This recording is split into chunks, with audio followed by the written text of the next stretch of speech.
Donc je sais pas pour vous, mais jusqu'à ce que je sois un peu plus autonome dans la vie, c'est vrai que j'étais pas un grand aventurier.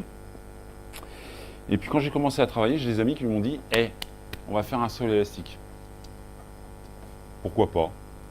Je sais pas trop ce que ça engage, donc on va y aller. On y est allé, on a sauté.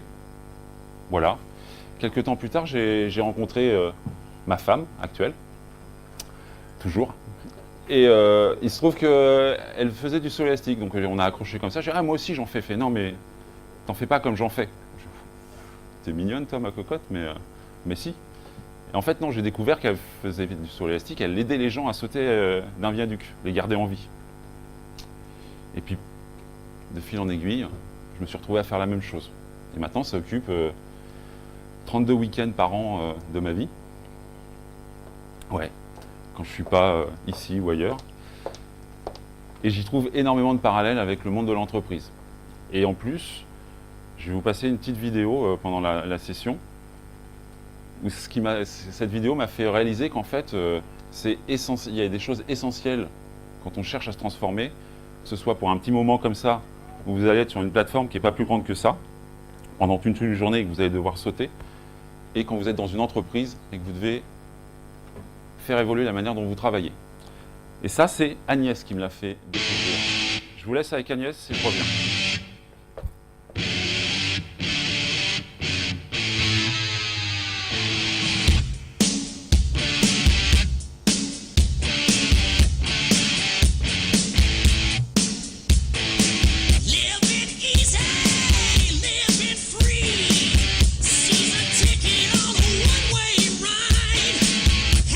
Vous montez avec moi, vous me retenez. Si je tombe, si je fais demi-tour, c'est pas grave, hein.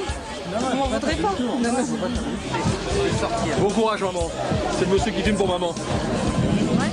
Maman elle est courageuse, hein. Vous en pensez les garçons? Il va monter avec maman, c'est la télé. Et du coup, Adri, On est confiant, elle a déjà fait du parachute, tout ça, donc ça va. Je rigole. Je sais pas jusqu'à quand, mais je rigole. Il y a des phrases qui sont intéressantes dans son discours, c'est vous m'en voudrez pas si je saute pas. Pourquoi est-ce qu'on lui en voudrait? C'est elle qui décide de le faire. Deuxième phrase intéressante, je rigole mais je ne sais pas jusqu'à quand, mais je rigole. Et donc, ce qu'elle dit, hein, la communication orale, je ne sais pas si vous avez noté quand elle le dit, je rigole mais je ne sais pas jusqu'à quand, mais je rigole.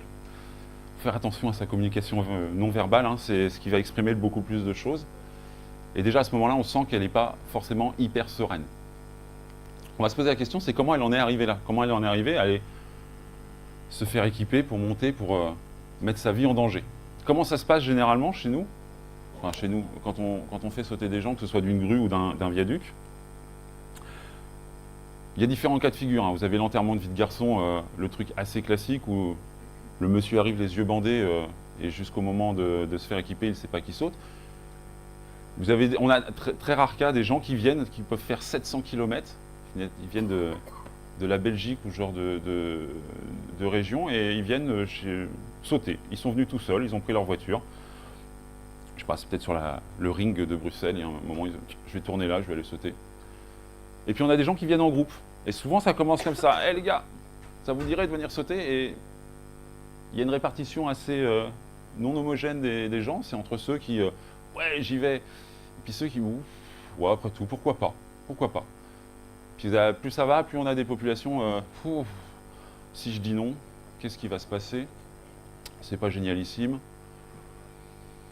Mais bon, il faut que je fasse comme tout le monde, donc j'y vais. Donc c'est à peu près cette répartition-là, donc on n'a pas forcément que des gens volontaires. C'est important à garder à l'esprit pour la suite. Comment ça se passe en entreprise? Si on prend l'exemple d'une transformation liée à l'agilité, puisque là on parle d'agilité, mais ça pourrait être valable pour n'importe quelle transformation en fait. Ça se passe à peu près comme ça. Quelqu'un à un moment, souvent un manager dans une tour d'ivoire va vous dire « Bon, j'ai une nouvelle idée, ou mon chef a une nouvelle idée, vous êtes agile maintenant. » Donc on décide pour nous. Puis en plus, forcément, il y a toujours le petit message qui fait plaisir, c'est pas le droit de pénaliser la prod. Hein. On est d'accord, donc vous vous transformez, il faut que ce soit transparent, ROI maximal. Vous avez déjà rencontré ce genre de situation? Ouais. C'est pour ça que vous êtes là? Ok. Donc on se retrouve dans à peu près le même genre de situation. Des gens qui... il y aura forcément des gens motivés qui trouvent tout de suite du sens, on va y revenir. Et puis des gens qui, bon, bah moi je vais suivre, puis des gens qui vont être là. C'est la 14e transformation, c'est bien gentil, mais c'est quoi là? Je fais le dos rond, j'attendrai la suivante. Avant de continuer, je vous propose de retourner avec Agnès. Tu mets tes mains bien à l'extérieur de la nacelle pendant toute la montée. Voilà, tu laisses. Si je le fais pas maintenant, ouais, Agnès. Attends, tu vas le faire. Voilà, super. Je vais vérifier le manchon. Parfait. C'est comment ton prénom? Agnès. Agnès, si j'écoute pas, toi tu le fais au moins. Ok, comme il a dit, on va monter tout en haut. Oh là là là là. Une fois qu'on sera arrivé là-haut, on va arrêter la nacelle, je vais l'orienter dans le bon sens, on va faire en sorte que tu sautes vers le resto, ce serait mieux. Oh putain. Et toi, oh putain, c'est haut déjà? Regarde pas en bas. Plus tu vas regarder en bas, plus ça va te faire peur. Regarde l'horizon. T'habites sur l'île? Là-haut. Toi, t'as maison? Ouais, bah, Ouais, tu vas pouvoir prendre. on va pas pouvoir. Bon, allez. Regarde, continue à regarder au loin. Une fois qu'on sera arrivé là-haut, j'enlèverai le mousqueton que t'as dans le dos qui te tient à la nacelle. Là, moi, je te tiendrai toujours dans le dos. Tu mettras les bras d'avant, on fera jusqu'à 3. Tu vas se obliger. Déjà, on va monter jusqu'en haut, on va voir ce que ça donne. Si tu veux pas y aller, je te pousserai pas. Si tu veux y aller, bah...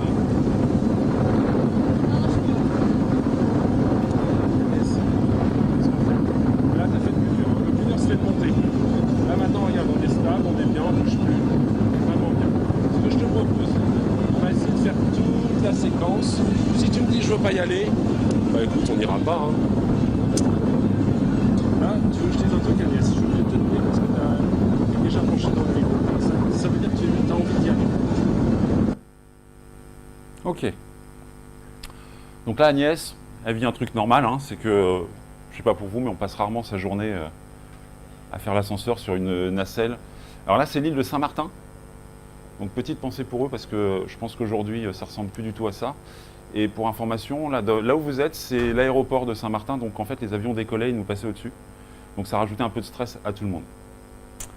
Là, elle est dans une situation, elle n'est pas confortable. On ne l'entend pas, mais elle était à peine montée sur donc cette petite plateforme là qui prend pas forcément beaucoup de place. Il faut voir qu'on est 4 sur la plateforme là, dans cet espace.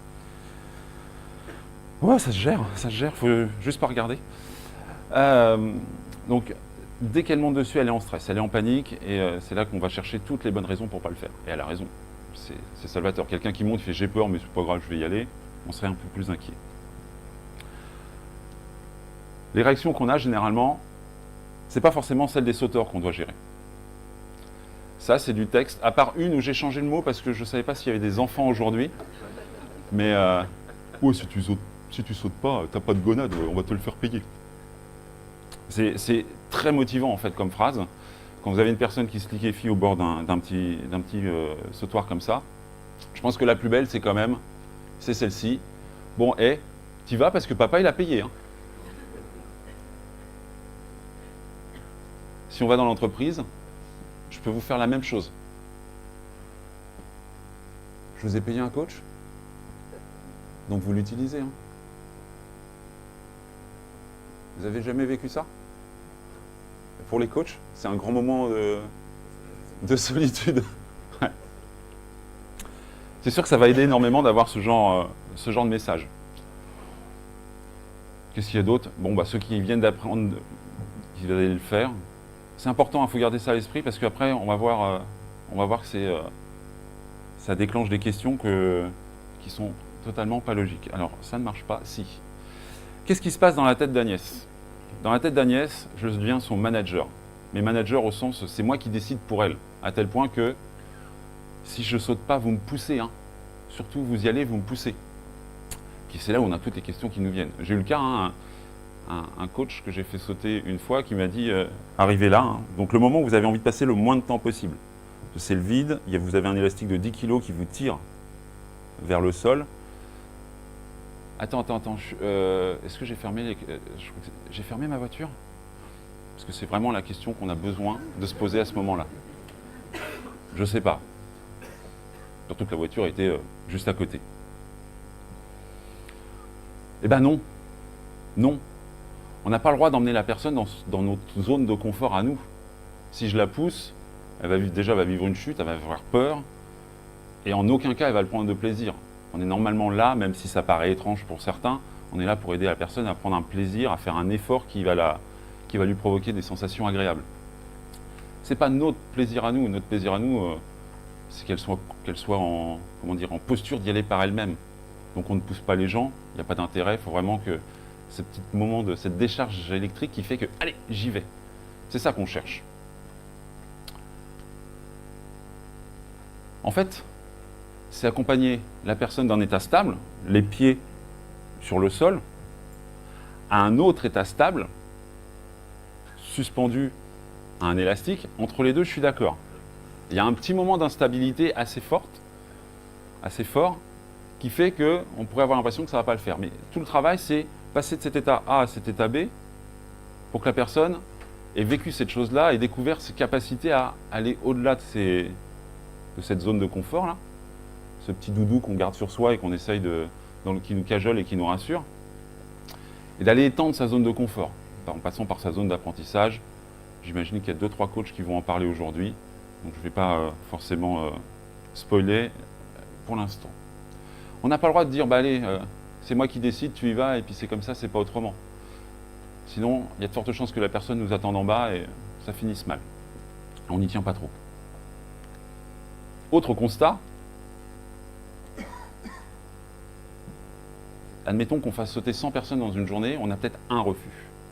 Un refus d'une personne qui est là et qui dit « C'est sympa votre truc, mais moi je vais arrêter là ». On essaye de voir si c'est du cinéma, parce qu'on a de l'acteur studio régulièrement, ou si c'est quelqu'un qui, non, il y a un blocage, donc il y a un blocage, on n'y va pas. On ne va pas le forcer à sortir de sa zone de confort, il n'y a pas d'intérêt. Moins de 1%. Gardez ça à l'esprit. Sachant, je reviens dessus, c'est pour ça que je l'ai marqué, beaucoup de gens ne savent pas qu'ils vont sauter avant qu'ils viennent. Ils découvrent, ils sont en bas du pont, et ah ouais, il faut qu'on y aille. Donc ils n'y vont pas avec une envie, il n'y a pas de motivation au départ. Et en entreprise, comment ça se passe? Est-ce que vous connaissez cette courbe? Ouais, il y a un petit ouvrage qui en parle, qui est Crossing the Chasm, Geoffrey Moore, qui explique, en plus c'est cette saison avec la sortie de l'iPhone, qui explique que par rapport aux nouvelles technologies ou par rapport à, on va généraliser par rapport à un changement, il y a différentes manières de réagir, différentes populations. On a des gens qui sont plutôt innovateurs, des gens qui sont plutôt early adopters. Je reste ici, je reviens là. Enfin, je ne vais pas plus loin et je reviens là. Les innovateurs, si on doit prendre un parallèle, c'est ceux qui en 2007 ont campé devant un Apple Store pour avoir le premier iPhone. Vous en faisiez partie? Non. Ils savaient que ça allait changer leur vie. Ils savaient que ça allait apporter quelque chose pour eux. Ils voulaient être les premiers dans une transformation avec, par exemple, de l'agilité. C'est ceux qui vont tout de suite dire « Ah ben, ça fait un moment qu'on attendait de pouvoir le faire, allons-y ». Après, on a les early adopters, c'est des gens un peu plus raisonnés, on va dire, par rapport à l'iPhone, qui savent que ça va leur apporter, qui vont y aller naturellement, qui, s'il y a un problème, c'est qu'un petit problème, on va passer par-dessus ce problème. Après, on a des gens un peu plus attentistes, des gens qui sont vraiment en se disant « moi je bougerai que quand on m'aura prouvé par A plus B que c'est faisable ». Et puis on a une population, là, lagards, des gens réfractaires, ils représentent 16%. Vous vous rappelez là, le saut élastique? 1% des gens n'y vont pas, même s'ils n'avaient pas décidé d'aller le faire au départ. En entreprise, 16% des gens sont réfractaires potentiellement au changement. Gardez ça à l'esprit. Là, il faut juste que tu lâches tes mains, tu les mets en avant. Qu'est-ce qu'on fait? Là, tu vas rappeler sur notre femme. T'es sûr? Qu'est-ce qu'on fait? Là, tu es en position, je suis même obligé de te tenir main là, franchement. Tu sens quelqu'un qui a vraiment envie d'y aller. Par contre, il faut que tu lâches les mains de la nacelle. Voilà. Ok. Elle est en pleine confiance, Agnès. Hein. Qu'est-ce qui fait qu'elle n'y va pas, là?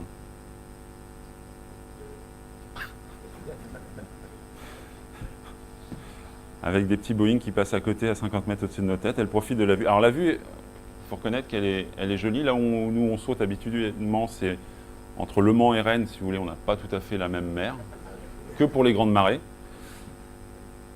Ce Ce que j'ai l'impression, c'est qu'elle essaye de comprendre pourquoi elle doit y aller. D'ailleurs, je ne sais pas combien ils ont payé, ça ne m'intéresse pas forcément. Nous, on était là pour les faire sauter en sécurité. Mais après tout, c'est qu'un sol élastique. Je mets pas ça ne va pas fondamentalement changer ma vie. Ce qui est important pour elle, c'est de trouver du sens. Et en entreprise, ça va être pareil. Pourquoi est-ce qu'on passerait à l'agilité? Pour quel but? Pas le pourquoi en un mot, hein, pas ce pourquoi-là où on demande une justification. On s'en fout la justification. Si on regarde dans le rétro, on n'avance pas. C'est le pourquoi en deux mots. Français, il y a des faux amis en français. Celui qui va aller gratter les envies, susciter l'envie, qui va faire « ouais, ça fait sens, j'ai envie d'y aller ». En entreprise, généralement, ces messages-là sont un peu galvaudés. J'en ai récupéré quelques-uns, vous me dites si ça vous parle. Le plus catastrophique, c'est ils le font à côté, on n'est pas comme eux, on fait le même métier, il faut qu'on le fasse.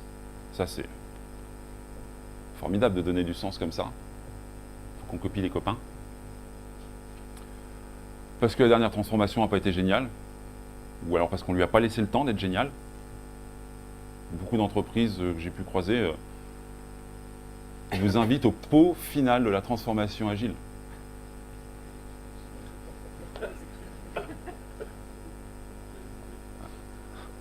C'est fait, j'ai activé. J'ai trouvé l'interrupteur agile. En entreprise, c'est terrible, ça peut être des messages qui sont assez dangereux, hein. Plus vite pour moins cher, parce qu'on peut faire ce qu'on veut. Il y a même des gens qui font des révolutions à l'intérieur de l'entreprise, du coup, parce qu'on peut faire ce qu'on veut. On est autonome, excusez-moi, on est responsabilisé, donc c'est nous qui décidons. Donc on crée des guérillas internes dans l'entreprise, c'est génial. Pour donner du sens et créer de la cohésion, c'est formidable. Et une petite phrase que j'aime bien aussi, c'est, vous savez, si à chaque fois qu'on m'avait dit cette phrase, et je pense que c'est pareil pour le premier rang, là, si à chaque fois qu'on nous avait dit cette phrase, on nous avait donné 1 euro, je pense qu'on serait tous sur une plage au soleil en ce moment. Vous savez, chez nous, c'est super compliqué, c'est plus compliqué qu'ailleurs parce que les gens sont résistants au changement. Ouais, super. Il y a des tableaux de la loi qui le disent, hein. C'est foutu, de toute façon, je ne sais pas pourquoi on essaye de changer, les gens sont résistants au changement. Pourquoi est-ce qu'on changerait? Effectivement. Je rappelle juste, 1% des gens acceptent de mettre leur vie en danger. Ça arrive qu'il y ait des accidents en sol élastique, on ne va pas se mentir. Ça arrive aussi au parachute, ça arrive dans tout sport, ça arrive en faisant du vélo. D'ailleurs, la stat doit être beaucoup plus forte en vélo qu'à l'élastique. Je n'ai pas les chiffres, ils sont en train de les compulser. 1% des gens refusent d'y aller. En entreprise, qu'est-ce qui fait que tester une nouvelle méthode de travail, une nouvelle organisation, un nouvel outil, j'en sais rien, ce que vous voulez, ça déclenche autant de réactions, de freins? On ne joue pas notre vie, a priori, au travail. Je ne sais pas. Pour ceux qui travaillent avec l'armée, peut-être un petit peu plus, ils jouent avec la vie des autres. Mais on ne joue pas notre vie. Qu'est-ce qui fait que ça ne fonctionne pas? Pour ça, je vais vous inviter à faire un petit exercice, parce que là, sinon, vous allez vous rester dans une posture assise. Donc, c'est une invitation. Si vous ne voulez pas le faire, je vous invite à rester assis et à profiter de l'exercice. Je vais vous demander, c'est de vous mettre avec votre voisin, le plus proche. Mettez-vous debout, essayez de ne pas trop chambouler la pièce. Mettez-vous debout et mettez-vous face à face.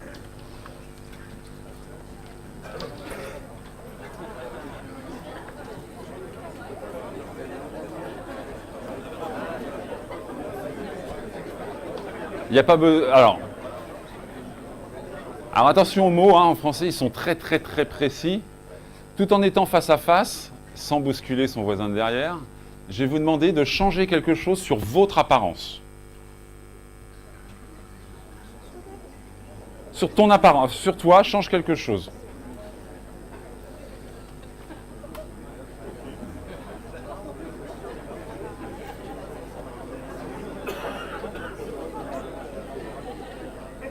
C'est bon pour tout le monde? Ouais. Deuxième petit exercice. Et attention, les mots sont les suivants. Je vais vous demander d'aller changer quelque chose sur l'autre. Donc attention, c'est vous lui demandez pas, tiens, fais ça, enlève tes lunettes, baisse ton pantalon, ce genre de choses. D'ailleurs, ne faites pas ça. C'est vous qui allez changer quelque chose sur la personne.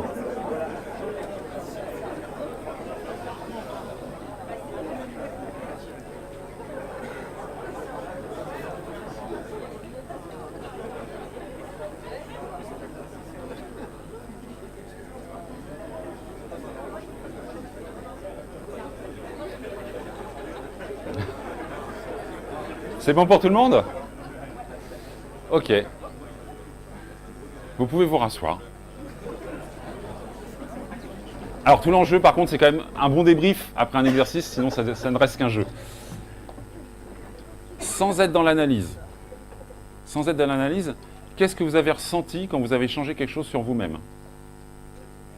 Pas grand-chose.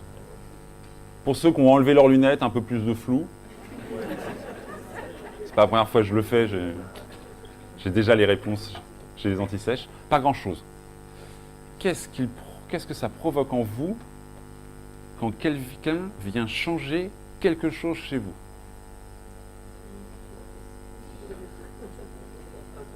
Inconfort, ingérence,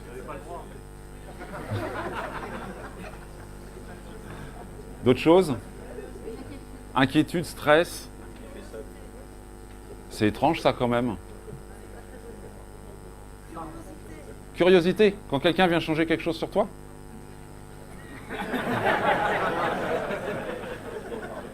Ok. Ah ouais, pourquoi pas. Qu'est-ce qu'on en tire comme enseignement de ça? Vas-y. C'est plus facile de changer l'autre que de changer soi. Fabrice.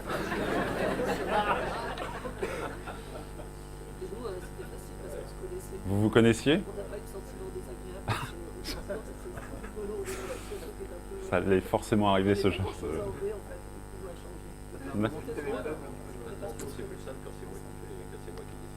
Ouais. Vous avez un monsieur qui s'appelle Peter Senge qui vous dit les gens ne sont pas résistants au changement. Ils sont résistants à être changés. On a un président qui nous a dit le changement, c'est maintenant. Eh bien, il avait tort. Le changement, c'est tout le temps. D'ailleurs, c'est ce qui fait qu'on en arrive à des transformations de malades aujourd'hui en France. C'est qu'on n'a pas changé pendant 15 ans et d'un seul coup, il faut tout changer. Parfois, refaire ce qu'on faisait il y a 15 ans. Donc là, généralement, les gens nous disent « Ah, mais ça, je le faisais il y a 15 ans. » C'est super, on va y revenir, c'est juste que ta boucle d'apprentissage et ta rétrospective, elle arrive au bout de 15 ans. Grosse itération. Les gens ne sont pas résistants au changement, ils sont résistants à être changés.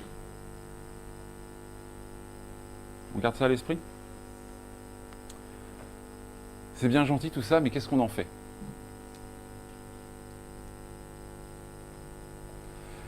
Avant de continuer, je vous redonne un petit exemple qui m'a été donné par Isabelle Monville il y a quelques temps, il y a 1 an ou 2.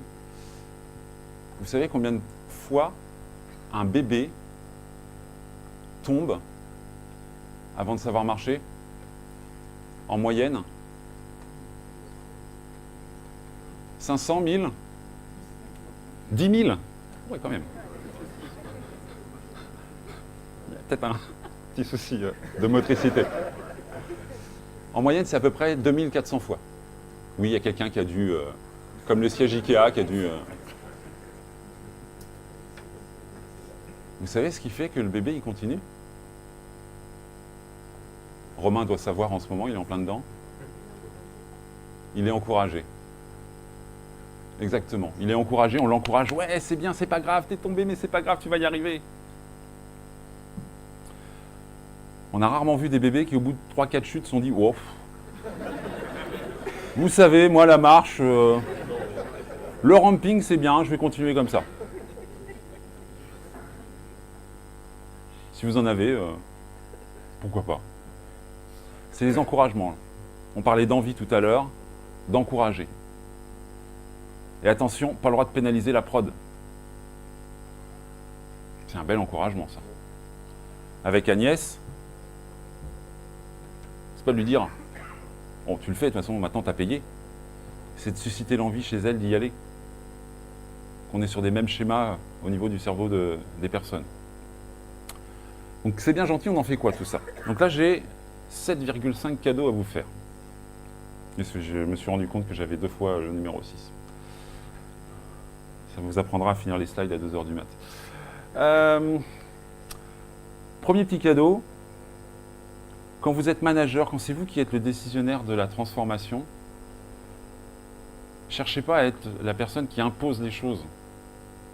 Cherchez à susciter l'envie chez les personnes d'y aller.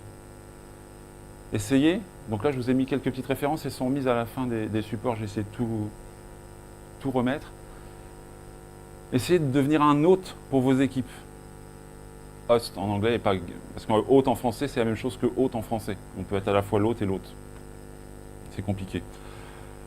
Essayez de devenir un hôte. Et ce qui est formidable, c'est qu'on sait déjà le faire. Parce que donc la personne, Mac McKergo, il explique qu'il prend une métaphore toute bête, c'est vous savez tous être un bon hôte chez vous. Quand vous recevez, vous savez inviter des gens, vous savez vous occuper d'eux, vous savez accepter leur aide, vous savez faire de la délégation. Alors attention, délégation, je parle bien de la délégation de décision et pas forcément de la délégation d'action. Il y a une grosse différence. Romain, tu vas faire ça, c'est pas forcément de la délégation. Romain, essaye de faire le maximum pour qu'on puisse arriver à ce résultat-là parce qu'on a trouvé tous en sens que ça avait du sens. J'ai totalement confiance en Romain pour qu'il le fasse. Donc tout le monde sait être un bon hôte, c'est comment est-ce que je peux être un bon hôte au travail. Donc je ne sais pas si vous connaissez tout ce qui tourne autour du host leadership. On va regarder, on va voir qu'il y a plusieurs, on prend plusieurs rôles. D'ailleurs, c'est ce que Rules, il parle de rôle. On va prendre plusieurs rôles et c'est savoir aussi déléguer ces rôles parce que tout ne peut pas être porté par une personne. Et quand on implique les personnes dans la transformation ou ne serait-ce que dans la décision, ne serait-ce que pour un workshop, une réunion, on va voir que déjà, les gens vont y aller plus facilement. J'ai rencontré une banque, je ne peux pas donner son nom, elle est en Bretagne, c'est tout ce que je peux dire, où on m'a dit, bah non, s'il y a un workshop, c'est celui qui a fait l'invitation, qui fait le workshop, qui tient le temps, qui fait en sorte qu'on ait tous préparé les choses, qui fait le compte-rendu, et si on dépasse le temps, c'est de sa faute. Formidable. Et si on essayait, comme si vous invitiez tout le monde à manger à la maison, donc on a travaillé là-dessus, pour qu'ils puissent se mettre en posture d'hôte. C'est essentiel. On va vous parler de leadership. Oui, effectivement, il faut sans doute du leadership pour insuffler l'envie. Par contre, ça va passer aussi par impliquer les gens. Ce petit ouvrage, il va sortir aussi en français, écrit par Jerry Derbier. Maintenant, c'est comme d'habitude, Jerry, avec ses dates de sortie, c'était prévu pour avant l'été. Mais il était en lecture, donc il va être disponible très très rapidement. Deuxième petit cadeau. Ça vous est arrivé déjà d'avoir une situation où, ah ouais, l'agilité, c'est le truc de l'IT, c'est pour eux, c'est pour qu'ils s'améliorent. C'est assez fréquent. C'est pas un truc de l'IT pour l'IT. On va voir que si on fait quelque chose de différent, ça va avoir un impact sur un autre service, sur une autre équipe, ça va avoir un impact sur l'entreprise. L'entreprise, c'est un organisme. Quand vous avez bu un peu trop d'alcool, votre foie, il se met en mouvement. C'est pas vous qui avez dit, tiens, allez, je vais générer des hormones, des protéines, je sais plus. Enfin, je vais générer de quoi gérer cet excès d'alcool. Je me rappelle plus, c'est le problème d'alcool. Voyez votre entreprise de manière systémique. Chaque petite partie de l'entreprise aura peut-être la possibilité d'aider parce qu'ils viennent avec leur propre vision des choses. Donc, pour vous, c'est un problème. Pour eux, c'est peut-être simplement, bah non, mais c'est simple, on pourrait peut-être envisager de faire ça. Pourquoi on n'y a pas pensé plus tôt? Donc, prenez ça de manière globale. Ça marche beaucoup mieux. Troisième petit cadeau. On l'a dit tout à l'heure, c'est pas un état agile. C'est pas un moment je suis solide, gazeux ou liquide.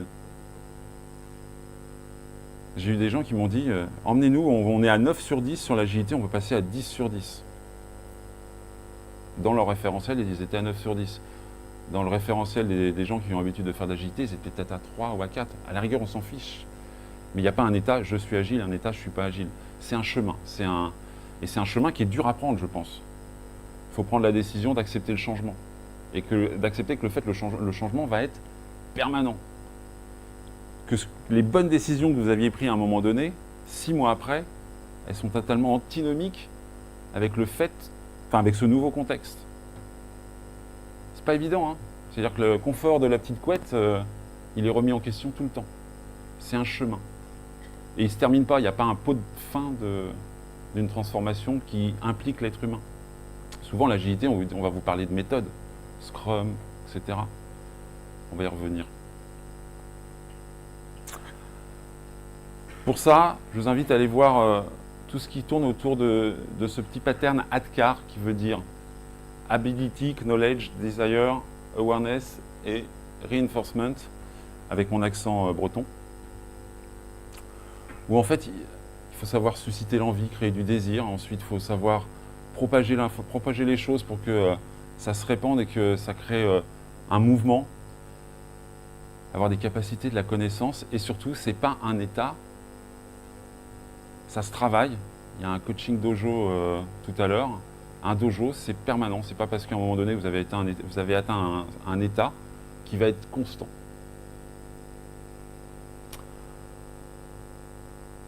Suivant. Hop. Ah, j'avais adoré utiliser un mot compliqué. Ben voilà. Subsidiarité. C'est un atout et une motivation. Tout le monde est à l'aise avec la subsidiarité? Avec ce mot-là? Le fait qu'on ne peut pas tout contrôler. On ne peut pas avoir une vue sur tout. C'est juste impossible. Dans des petites entreprises de type start-up à la rigueur, on peut peut-être l'envisager. Dans des boîtes de 4000 personnes, juste en IT, le mec, il dort plus. Donc, être capable d'avoir des décisions qui sont prises localement. On parle d'ABC, le centre de gravité de la prise de décision. Je ne sais pas si c'est vrai, Steve Jobs aurait dit un jour, on n'embauche pas les gens pour leur dire quoi faire, on les embauche pour qu'on nous dise comment faire et quoi faire. A priori, si on a des gens dans nos entreprises, c'est qu'ils ont été embauchés parce qu'ils avaient des compétences. Une posture sans doute aussi. Ayons confiance en eux et laissons-les prendre les décisions. C'est eux qui sont le plus près du contexte pour prendre les bonnes décisions. C'est peut-être une des choses les plus dures à réaliser. On y gagne quand on a un sponsoring fort. Arriver et dire, bon, ce week-end, j'étais avec le président de L'Oréal et on a décidé qu'on passerait à l'agilité, c'est pas un sponsoring, c'est un ordre. Donc avoir quelqu'un qui s'implique et voire même qui donne l'exemple, c'est formidable. J'étais il y a quelques semaines dans un journal et en fait on a travaillé avec les managers pour qu'ils trouvent du sens eux-mêmes à ce qu'ils allaient faire pour avoir une cohérence avec ce que les équipes avaient envie de faire. Eux, pour le coup, ça les a bougés un petit peu. Hein. Ils étaient sur la planche, ils disaient mais ils vont nous juger? Non, pas forcément. Ils vont travailler avec vous et ça va donner beaucoup d'envie. Le fait que vous le fassiez aussi, ça va leur donner énormément de motivation. Il n'y a pas quelqu'un qui décide et quelqu'un qui agit. C'est trop simple comme schéma. Le petit 5, c'est un cadeau de ma grand-mère. On ne fait pas boire d'eau à un âne qui n'a pas soif. C'est pas que les gens en entreprise sont des ânes. Hein. On va revenir sur ce petit schéma.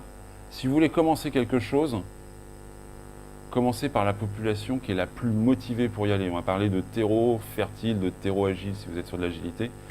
C'est ceux qui vont voir les obstacles comme des petits problèmes on peut les surpasser.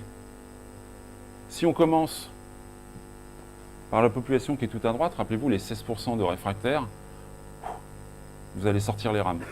Ça va être vraiment très compliqué. Quand on a des groupes qui viennent au saut élastique, maintenant avec l'expérience, on sait repérer où sont les plus motivés, où sont les réfractaires, les faux réfractaires aussi, ça c'est intéressant. Généralement, ces faux réfractaires-là, on dit bah tiens, tu passes en premier. Comme ça, ça va motiver les autres. Bon, si on a vraiment les très très motivés, on va les laisser passer en premier. Par contre, on ne va pas forcément faire passer les moins motivés en premier. On pourrait dire bah c'est facile, comme ça il ne voit pas comment ça se passe, il va y aller. Non. Il faut vraiment créer l'envie d'y aller parce que ceux qui avaient envie d'y aller, qui vont le faire, vont développer une telle énergie, vont remonter en courant. Ils vont dire non, il faut vraiment que tu le fasses, il se passe ça, c'est génial. Donc cherchez les gens les plus motivés pour y aller. Pas forcément les projets les plus complexes, les équipes, les sujets les plus tendus. Parce que dès que vous allez avoir un obstacle, vous avez sans doute vu ça, c'est ah, vous voyez, l'agilité, c'est pas possible pour nous. Ça marche pas chez nous. Non, si, ça marche super bien. C'est juste que vous venez d'identifier très très tôt des soucis organisationnels. Donc remerciez l'agilité. L'action que vous avez à prendre, elle n'a rien d'agile. C'est une décision intelligente. C'est du bon sens. Autre petit cadeau, très lié au précédent. Le Big Bang, ça a marché qu'une seule fois dans notre vie. On n'était pas là, on en est le résultat. Pensez que du jour au lendemain, on peut transformer une entreprise, transformer un département ou une équipe en un claquement de doigts, c'est juste illusoire. On est des êtres humains, on n'est pas des robots. On a l'habitude de dire que l'homme est un... Alors, la vraie citation, c'est l'homme est un loup pour l'homme. On a l'habitude en entreprise de penser que l'homme est un robot pour l'homme. C'est, bah voilà, ils ont une formation par Fabrice, donc autant vous dire que c'est de la qualité. Donc maintenant, c'est bon, ils sont agiles. Et puis en plus, ils ne vont pas pénaliser la prod. C'est une grosse pression là. Non, c'est pas comme ça que ça marche. Le ROI, il ne va pas être instantané. D'ailleurs, petite citation, enfin, je me suis mépris sur Internet. Dans une interview, j'ai cité Chris, pensant que c'était de lui, mais c'était de Sébastien Bourguignon. Si vous voulez être agile, transformez-vous et arrêtez de chercher un retour sur investissement. Il n'est pas automatique, il n'est pas systématique. Et à la rigueur, dans le meilleur des cas, non, on va dire plutôt dans le pire des cas, vous allez travailler autrement avec des gens qui ont envie de bosser, qui créent de la valeur. Là où avant, on créait de la valeur difficilement dans le stress et dans la pénibilité. Si déjà, pour le même coup, on arrive à créer de la valeur sans stress, c'est déjà une grosse amélioration pour toute l'entreprise. Le ROI viendra peut-être un jour. Donc le Big Bang, jusqu'à preuve du contraire, moi j'ai pas vu que ça fonctionnait. Le 6', ouais, elle sera affectée ta prod. Hein. Monsieur le chef de projet, monsieur le manager, elle sera affectée ta prod. Très tôt même. Par contre, ça va être très vite en bien. Donc acceptez qu'il va y avoir des erreurs. Donc là, l'ouvrage est un peu compliqué. Moi j'ai eu du mal à le lire, mais il y a plein d'enseignements intéressants. C'est « Sometimes you win, sometimes you learn ». C'est assez facile, c'est très bisounours. Ouais, on réussit, puis parfois on se casse la figure, mais quand on se casse la figure, en fait, on ferme une option. C'est génial, c'est-à-dire qu'on avait une foultitude d'options, on a testé un truc, l'option, elle n'est pas valable. C'est cool, je l'ai fermé très tôt. On pourrait se retrouver très très tard dans la vie du produit, avec une foultitude d'options et pas savoir laquelle prendre. Je ne sais plus qui disait, il vaut mieux boiter dans le bon sens que courir dans le mauvais sens. C'est à peu près la même idée. Le dernier, c'est à la mode. Hein. Je ne sais pas, je ne juge pas. Vous allez entendre parler de Safe, Lace, Lean, Kanban, Scrum. C'est des marteaux en or, ce truc-là. Forcément, quand on a investi énormément sur une formation, une certification pour être, je ne sais pas, certifié pour telle ou telle méthode, comme ça, je ne vexe personne, ah ben, on a envie de l'utiliser. J'ai mon marteau en or, mes problèmes deviennent des clous. Forcément. Il faut que je rentabilise le truc. On s'en fout des méthodes. Je suis désolé si ça choque. Pour beaucoup d'entre nous, je pense qu'on est d'accord pour dire que l'agilité, c'est 10% de méthode parce qu'il faut un cadre. Il faut un cadre de référence dans lequel on va évoluer. C'est 90% sur l'humain. C'est sur vous que ça va faire que ça fonctionne. Sinon, on serait tous milliardaires là au premier rang. On arrive, claquement de doigts, ça marche. Or, on travaille encore tous. Moi, mon yacht, je n'ai pas pu le garer en face du BBJ. Donc, elles n'ont pas de cerveau, ces méthodes. Utilisez le vôtre, c'est ça qui va faire que ça va fonctionner. Par contre, c'est un bon starter pour donner un cadre. Et après, de toute façon, vous allez faire évoluer les choses. Pensez pas que c'est des bibles qu'il faut suivre absolument. Ça, c'est ma conviction après. Hein. Voilà, peut-être que vous ne la partagez pas. Mais comptez plus sur les personnes qui vont le faire. D'ailleurs, tout le monde est à l'aise avec le manifeste agile? La première phrase, c'est quoi? perdu. Merci. Nous découvrons régulièrement comment on fonctionne en le faisant et en aidant les autres à le faire. Après, effectivement, il y a... Donc là, c'est de l'humain, hein, 100%. Il n'y a aucune, comment dire, solution magique. Et après, derrière, il y a Individual Interaction over Process and Tools. Individu et interaction. Moi, c'est celle-ci qui me fait vibrer personnellement. Les autres, elles font sens. Par contre, si on n'a pas la première déjà, la mise en place d'une agilité va piquer. Ça, c'était les 6 petits conseils et demi ou 7,5 conseils et demi. Ouais, je me présente à la fin en fait, c'est un peu loufoque. Moi, c'est Aurélien, c'est mon quotidien en fait, d'accompagner ça. D'accompagner ça le week-end. Donc le week-end, c'est bizarre parce que je ne suis pas payé. Je suis bénévole dans un club où on fait sauter les gens d'un viaduc. C'est-à-dire qu'on fait en sorte de les garder en vie. La semaine, je suis payé pour ma passion. Aider les gens dans leur transformation. C'est fou, c'est paradigme. Et en fait, les deux m'aident. Quand vous avez aidé quelqu'un à rester en vie, le problème du quotidien, c'est qu'il y a un problème. On va se poser calmement, on ne joue pas notre vie, et ça va être beaucoup plus simple. Gardez ça à l'esprit, les problèmes organisationnels, les problèmes de date de livraison, ok, ça a des impacts. Si on les gère tôt, et pas vite, hein, si on les gère tôt et intelligemment, normalement, c'est plus trop des problèmes.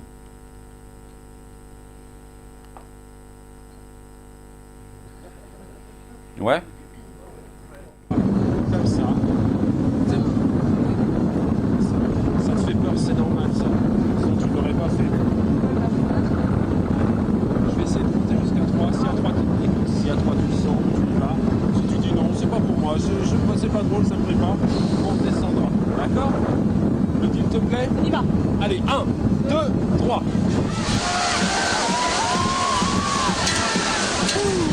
C'est fait?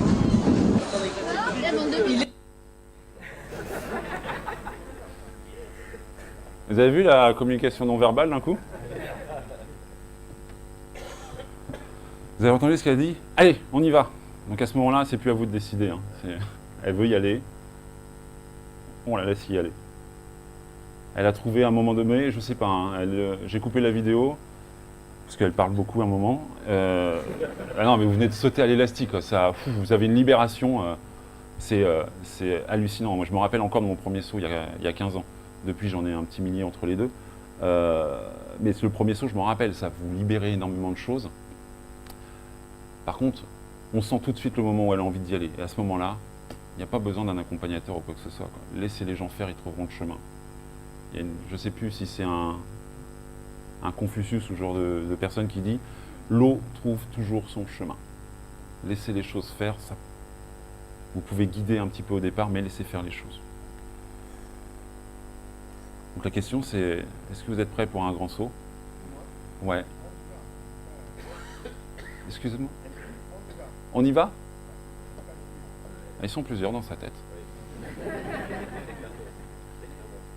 Ouais. Et en fait, c'est vrai, ils sont plusieurs dans sa tête. Il y a la petite personne qui dit « Non mais attends, qu'est-ce que tu fais ma grande? Va pas faire ça !» Et l'autre fait « Attends, j'ai sauté en parachute, j'ai fait telle chose. » Donc c'est une dualité là-haut. Hein. Donc je pense que quand elle dit « On y va », elle cherche quelqu'un d'autre pour se motiver. Moi, je suis resté sur la plateforme, j'ai peur.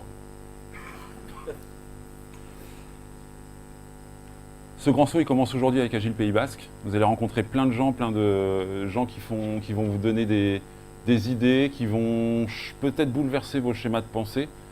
Accueillez ça, digérez ça, et surtout utilisez-le, c'est ce qu'il y a de plus puissant. Testez-le, du moins. Merci à vous.